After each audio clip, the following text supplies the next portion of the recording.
Salut tout le monde, c'est Rémi Moza et c'est parti pour un deuxième tuto pour apprendre à tenir en équilibre sur deux mains cette fois-ci. Alors vous me direz sûrement, à quoi ça sert d'apprendre à tenir sur les mains? Quel est l'intérêt du handstand? Pourquoi ça va me changer ma vie? Déjà, ça développe la concentration, un petit peu comme dans la pratique du yoga.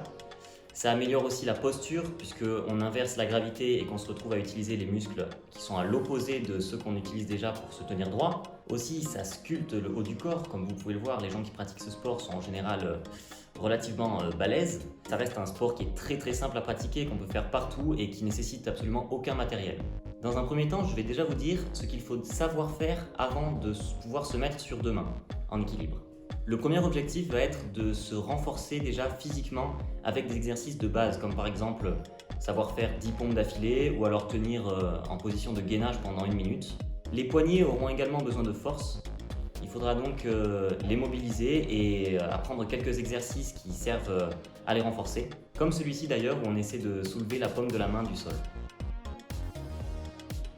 Pour mettre donc les fesses au-dessus des épaules, il existe plusieurs exercices que l'on peut faire soit sans le mur, comme les traversées de l'éléphant. On peut le faire aussi avec le mur en essayant de monter petit à petit avec le ventre face au mur le plus haut possible. Une fois que vous arriverez à tenir avec les pieds tout en haut, la tête avec le nez qui touche le mur, à ce moment-là, il sera temps d'essayer d'élever les omoplates. Avant de pouvoir passer à la suite et de pouvoir rentrer dans ce qu'on appelle réellement l'équilibre sur les mains, il sera important pour vous de savoir tenir au moins 30 secondes en endurance. Alors c'est possible de trouver encore énormément d'exercices de renforcement différents. Les deux choses les plus importantes sont de réussir à garder le corps gainé en continu et savoir aussi repousser au niveau des épaules. Donc tous les exercices qui vont ressembler à ça seront utiles et bons à prendre. À savoir que le gainage utile à l'équilibre sur les mains correspond au gainage que l'on a quand on est en position debout. Donc ça ne représente pas beaucoup de gainage finalement. Allez, ça next, on passe à la suite. Comment tenir l'équilibre? Alors il y a 3 méthodes principales. Soit on va chercher l'équilibre tout seul, soit on va le chercher contre un mur, soit on va le chercher avec quelqu'un qui nous assure. Le plus simple, c'est de trouver l'équilibre contre un mur. Pour ça, vous allez vous retrouver face à un mur et vous lancer sur les mains en appui.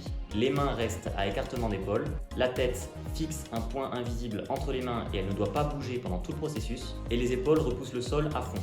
Une fois que vous êtes en position, vous allez lentement détacher une jambe qui va venir vous placer sur votre point sensible qui risque de vous faire retomber sur les pieds. Quand ce point qui se rapproche de la chute est atteint, il faut pousser avec les doigts. Alors là, c'est le moment où tout le monde croit qu'il faut se détacher en faisant des petits sauts avec les jambes. Erreur, vous avez tout faux. Ce qu'il faut faire, c'est se repousser doucement avec les doigts. C'est les doigts qui gèrent l'équilibre sur les mains. Si on pousse avec le bout des doigts, on va se retrouver à retomber sur les pieds. Alors que si on relâche les doigts, on va retomber plutôt contre le mur. Et le plus difficile, ça va être de devoir faire ça rapidement et toujours avec la bonne intensité. Deuxième méthode plus difficile, trouver l'équilibre en étant assuré par quelqu'un. Malheureusement, assurer quelqu'un, c'est quelque chose qui est difficile et qui s'apprend. On ne peut pas savoir assurer quelqu'un du premier coup. Si bête que ça puisse paraître, c'est quelque chose qui demande beaucoup de précision et beaucoup de communication entre les deux personnes pour réussir à trouver un compromis qui permet de progresser. La personne qui assure doit prendre en charge la personne qui se met sur les mains. C'est elle qui voit ce qui se passe du dessus et qui peut apporter des corrections si nécessaire. La personne qui est sur les mains doit bien écouter celle qui est en train de la tenir. En gros, une personne qui assure, c'est quelqu'un qui peut gérer les déséquilibres en avant et les déséquilibres en arrière. Donc c'est en quelque sorte l'équivalent du mur, mais dans les deux sens. Pour finir, la personne qui assure ne doit surtout pas garder entre ses mains les jambes de l'autre personne. Il faut la laisser faire d'elle-même ses propres erreurs et sa propre expérience. La personne qui est sur les mains doit faire confiance totalement à celle qui l'assure. La dernière méthode et la plus difficile, c'est celle qui consiste à trouver l'équilibre tout seul. Alors ne vous jetez pas n'importe comment sur les mains, ne venez pas lever les bras très haut et ensuite claquer le sol violemment, vous risquez juste de vous faire mal au poignet, c'est même pas la peine. Vous devez y aller avec de la douceur. Alors il existe plusieurs types d'entrées. Soit vous avez l'entrée qu'on allonge en mettant les mains les plus loin possible des pieds et en ralentissant la montée. Vous avez la montée à une seule jambe, vous trouvez l'équilibre et vous ramenez les deux jambes ensuite. Et la montée en sautant à deux jambes. Toutes ces montées sont aussi efficaces et sont plus ou moins difficiles à pratiquer en fonction de vos habitudes. Le plus important quand on s'entraîne tout seul, c'est de ne pas se faire mal.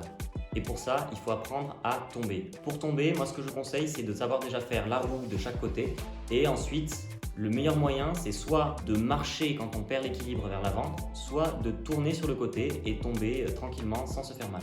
Alors certaines postures s'apparentent un petit peu au handstand, comme par exemple la position frog, qui est peut-être la position sur les mains la plus facile à tenir. Il faut juste mettre les genoux sur les coudes et normalement ça ne sera pas trop difficile à tenir parce que le centre de gravité est très bas, ce qui rend la posture très stable.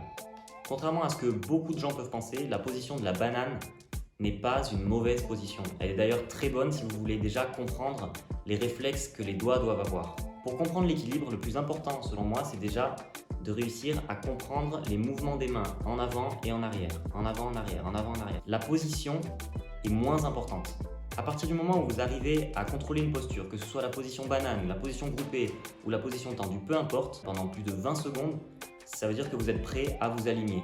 Et pour réussir à sortir de cette position et trouver la ligne droite, ce qu'il faut faire, c'est repousser davantage dans les épaules petit à petit, progressivement. Au début, c'est difficile, bien entendu, donc prenez votre temps et faites-le avec beaucoup de répétitions en faisant tous les jours. Trouver l'équilibre, ce n'est pas une question de chance. Ce n'est pas par hasard que vous trouverez l'équilibre. Vous devez vous concentrer le plus possible sur le positionnement de votre corps dans l'espace. C'est-à-dire que comme vous fixez le sol, c'est très difficile de dire si on est en train de tomber plutôt en avant ou en arrière. Et pour ça, il va falloir être très concentré pour s'imaginer notre position dans l'espace.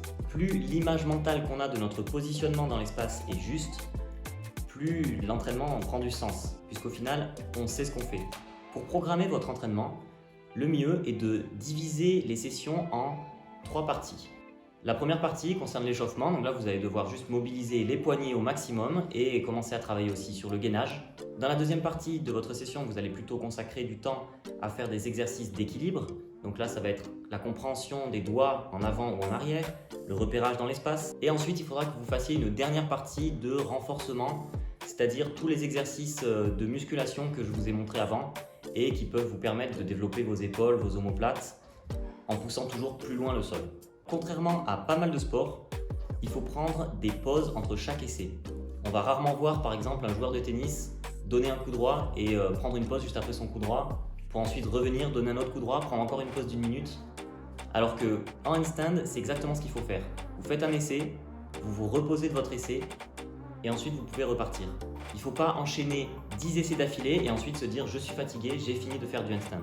Ça fonctionne pas comme ça. N'importe qui, à mon avis, est capable de tenir une session d'1 demi-heure et je pense que vous vous surprendrez si jamais vous commenciez vraiment à vous entraîner. Les pauses sont très importantes parce qu'en fait, elles permettent de se reposer réellement entre les essais. Le handstand, c'est un mouvement qui est très physique, qui va au début à l'encontre de ce qu'on a l'habitude de faire. On inverse la gravité, on pousse très fort et c'est quelque chose qui demande en plus énormément de régularité dans les entraînements. Il ne faut pas seulement s'entraîner 3 jours par semaine, ça ne suffira pas. Il faut vraiment s'entraîner 6 à 7 jours sur 7. Comme c'est constant et comme on s'échauffe lentement, c'est toujours possible de tenir le rythme. Attention seulement aux tendinites qui sont peut-être la seule cause de blessure en handstand. D'ailleurs, les tendinites se déclenchent au moment où les personnes font énormément d'essais d'affilée sans prendre de pause. C'est déjà la fin de cette vidéo, j'espère que ce tuto vous aura plu. Je mets le lien vers une autre vidéo que j'ai faite pour l'apprentissage de l'équilibre sur une main et je vous souhaite une bonne semaine. Ciao ciao.